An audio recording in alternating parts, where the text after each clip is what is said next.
Hi everyone, welcome back to my channel. So my name is Sahana Devakumar and I am a doctor from India currently on my USMLE journey, trying to pursue residency in the US. I post videos about USMLE and just medical life in general. So if you want to check those videos out, please go ahead and I'll link all of that in the description box.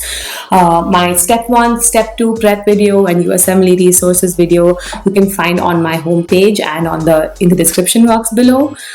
This video is actually about me getting finally to 10k subscribers, and I think it's a pretty big achievement. So let's celebrate that a bit. I'll be doing a Q&A, which I asked you guys to send me questions, hopefully fun ones, on my Instagram page, and I'll be reading them out and trying to answer them to the best of my abilities. So let's get to the video.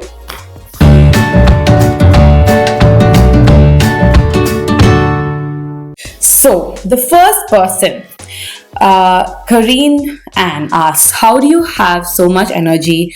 I love watching your reels. Thank you so much, Kareen. And how do I have so much energy? I think something that I tell people is I don't view this as my hobby or something I do outside of work, because for me to be like a good medical student, or for me to be a good doctor, these things help me do that. So it gives me and feeds a different part of my mind.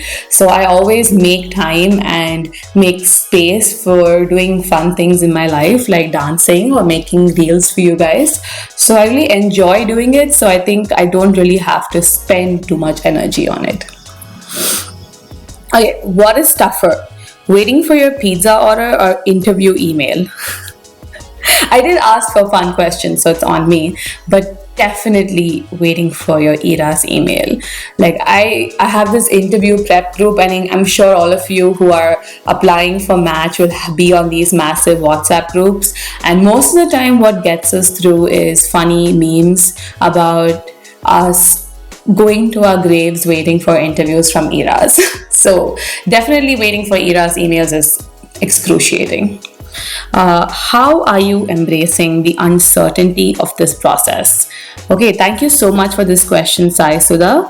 And she has such a valid point, because this process is so uncertain. There isn't like a rank-based system where you're getting your seat and you're going to go match like NEET.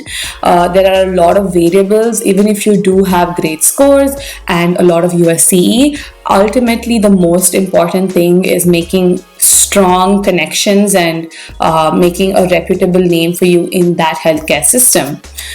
So given that that's all not in my control, what helps me kind of get through it is to remind myself that my life doesn't depend on this. So I understand that this is going to shape my career, but your life is more than that. Your career is more than that. If you can't go to the US, you will be a doctor wherever you can be, and that shouldn't be the limiting factor for you to achieve your goals and your dreams. This would be a great additional bonus, but if I don't make it, it's also fine. Just trust in your skills and your capabilities, that no matter what happens, you will be able to find a way through. And that kind of helps me through the uncertainty of this process. Okay, then what Kaur Harmanjeet asked me, what is the one thing this USMLE journey has taught you? Well, like I said before, the one thing that I learned is to let go of worrying about things not under my control.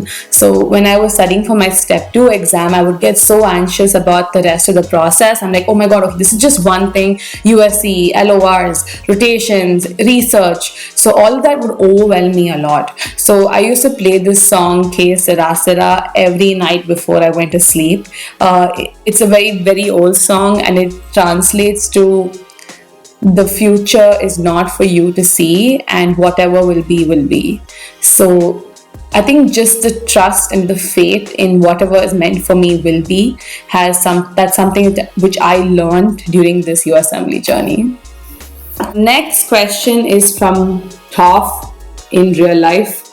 I'm pretty sure you're not Toph in real life. I think this is from the avatar. I'm not sure. Anyway. What made you go into IM even though you have competitive scores?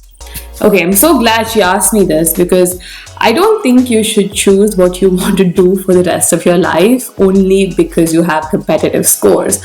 So someone who gets to 60s can go into pathology and be extremely happy in it. And that's a very Indian like mindset that we have, that like, oh, you're a topper, why you're taking humanities, you should take science. So I think it's more important to do what makes you happy than to do what makes you look good. For me, IM makes me happy because it satisfies all my like curiosity in medicine and allows me to see and treat a wide array of diseases and pathologies. And at the same time, I'm able to interact with patients on a day-to-day basis. So I think that's why IM would be a perfect fit for me. But find out what's a perfect fit for you and not what your marks can get you. So another question from Toph is, I'm worried about the money needed for USMLE. Do you have any tips on finances and living costs? So I'm glad you asked me this. I'm going to record a video soon on all my expenses. Maybe I'll ask my dad to like feature in it so that he can really, walk us through how much it was a burden on his finances. I think an average amount you'll have to spend for this process is around 20 lakhs, and that can be plus minus 5 lakhs depending on how much you save on accommodation in the US. I will give you a detailed breakdown in another video, like just keep a lookout for that. But yeah, I think 20 lakhs is a safe estimate for how much this process will cost you. Okay, best way to prepare for USMLE Step 1. Guys, just watch my video, please. It's like 20 minutes long with like a detailed like study schedule. So I'll just link that video down here or somewhere, and you can go to that watch that video. Best resource for neuroanatomy from Satvika. The best resource for neuroanatomy is probably a combination of those neuroanatomy 3D videos on YouTube and a good atlas. So just watch those videos and go to a good atlas and see exactly how they correlate. I would say it's even better than reading from a textbook. Just try Googling neuroanatomy videos. I do know University of British Columbia did a series for neuroanatomy, which I used in first year. So if I find the playlist, I will link it below, okay? Okay, so from Nayak Sarthak, if Patrick Bateson comes to you for a checkup, what will you do knowing that he's the killer? So I think this is like an ethically challenging question you're asking me. But I think as healthcare professionals, we're supposed to have a non-biased and non-judgmental approach to healthcare. I understand your personal feelings will obviously intervene, but my duty as a healthcare provider is to provide advice and treat anybody who walks through the door. Shresa Jamuna asked me, what's your mantra for this whole journey of preparation? Like I said, Kesara Sara, that is my mantra. Whatever will happen. That's it. Avantika Chawal 993 asked me, how to study for step 2 with rotations. So I do understand that's difficult. Step 2 is a lot of new information. So what I would suggest is making notes from UWORLD and keeping it in a notebook or something. So when you're in your rotation and you have some free time, or when you're commuting, you can constantly revise those flowcharts, etc. Because just having something like a notebook or an iPad with all your notes in is easier than doing UWORLD on a train. So just have like something to keep revising those things again and again. Dr. Strange is asking me, is it worth leaving your country for better training in the US? I don't know what is worth and what is not worth, but I'll let you know in 10 years if it's worth it. But I have my reasons for wanting to leave, wanting to gain training abroad. There's less of a hierarchy and more of a collegial work atmosphere, which I think is better for me. It's not that some system is better than the other system. Every system has its pros and cons. But for you, if family is incredibly important and you don't want to stay stay away from them at all, then maybe don't leave India. And for me, like, my family is incredible. I'm very close to them, but my parents have always encouraged me to follow my dreams and follow my career goals, and they've been super supportive. So I think I'll be able to make it work, even though I'll miss them a lot. Valuri Jitu asked me, is research mandatory? And if it is, where would we find the resources? So research is not mandatory at all, and I think people really overestimate its impact. The number of publications is not as important as what those publications are and where you worked. If you do like a 6-month research internship at Mayo and you have one publication versus like several case reports or like lower impact presentations from your home country, there's an obvious bias towards something that has come from the American healthcare system. So don't I think what's most important is networking. So research will get you connected to professors and doctors in the US, and that's important for networking. But other than that, I don't think it adds immensely to your CV. If you're interested in research and if you want to get to know and have an introduction to research, it's always good to have some experience, but don't really break your head over it too much.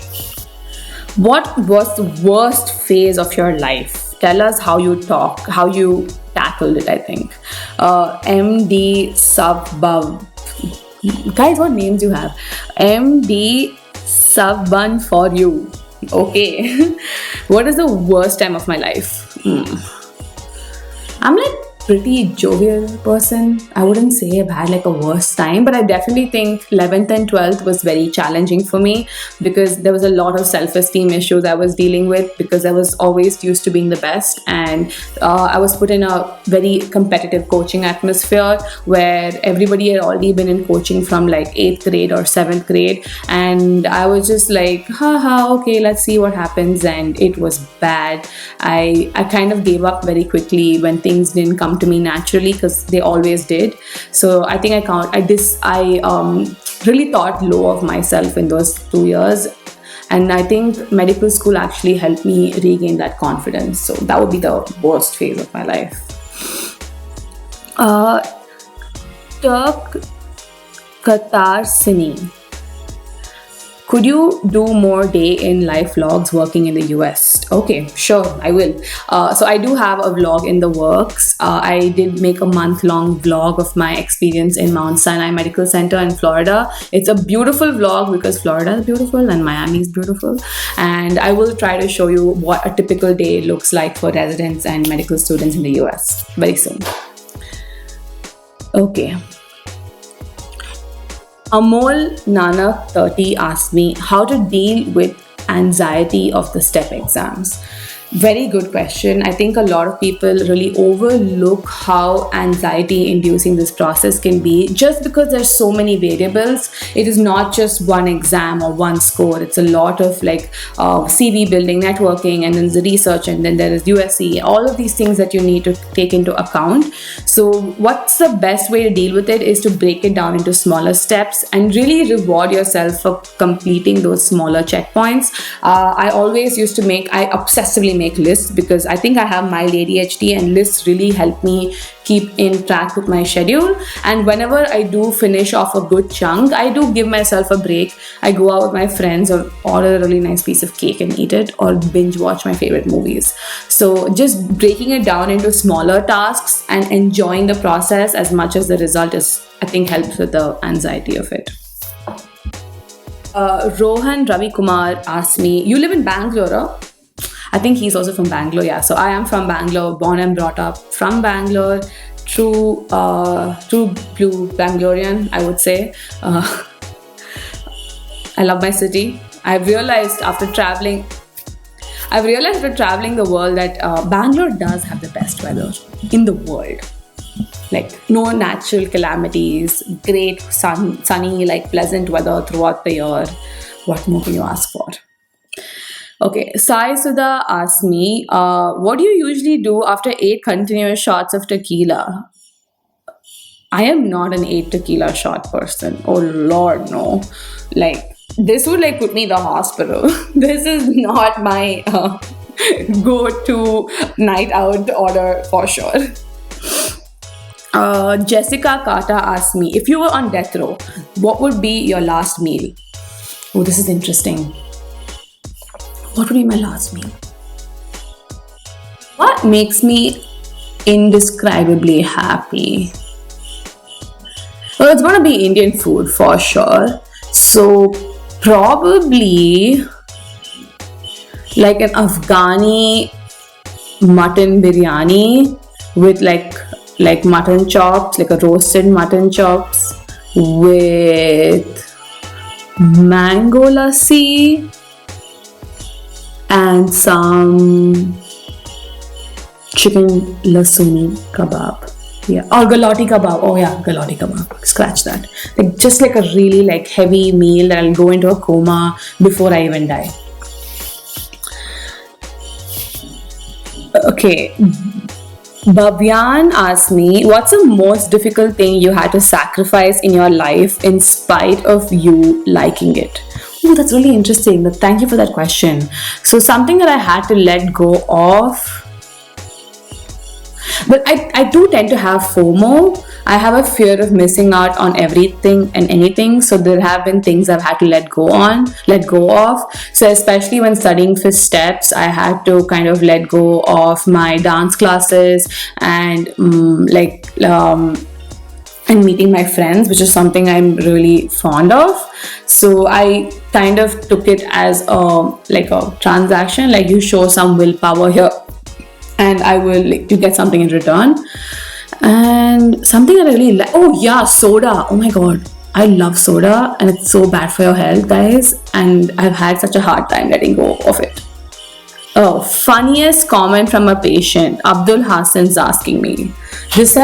This is a very I think all funny incidents happen in the ED always.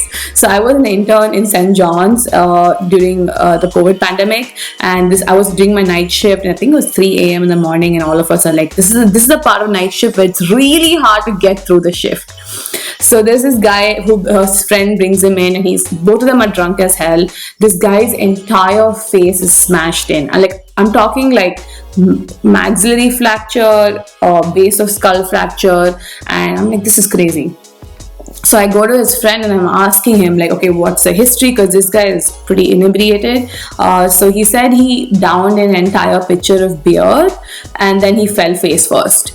So I'm like, that's I mean, I don't know anybody who's drank that much beer to pass out, but I didn't know if they were giving me the entire truth. So I'm like, okay, so he passed out from beer and he fell face first. I'm like, okay, that's the history. So my attending came and she was checking the patient, and she was checking her chest for any injuries or pelvic injuries. And once she was done, she asked him, is anything else hurt?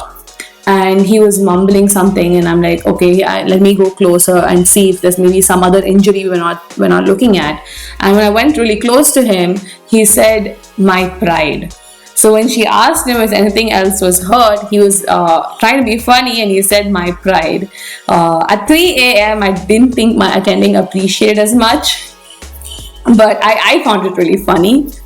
And then when I was suturing his superficial wounds up, he was like, can you please be careful, don't make me look bad. So I told him, no, it's my it's my first time doing it, even I'm not sure what to do. And he's like, are you serious? I'm like, no, I can also be funny. That's what I told him. But I mean, I was just joking with him, but I did take care of him well, so don't come at me, guys. Okay, Sanya Khan, how to get 240 plus in step 2 CK. It's on my video. I got a 263. I'll just link it down below. If you were not a doctor, what would you be from Alpha? If I wasn't a doctor, I think I'd be something in a designer, some kind of a user interface designer, get an MBA, do something along those lines. I always want to be an astronaut, but I don't know, that seems like more hard work than a doctor, to be honest. Okay, Vaibhav Jain asked me, your funniest I screwed up moment. Well, actually,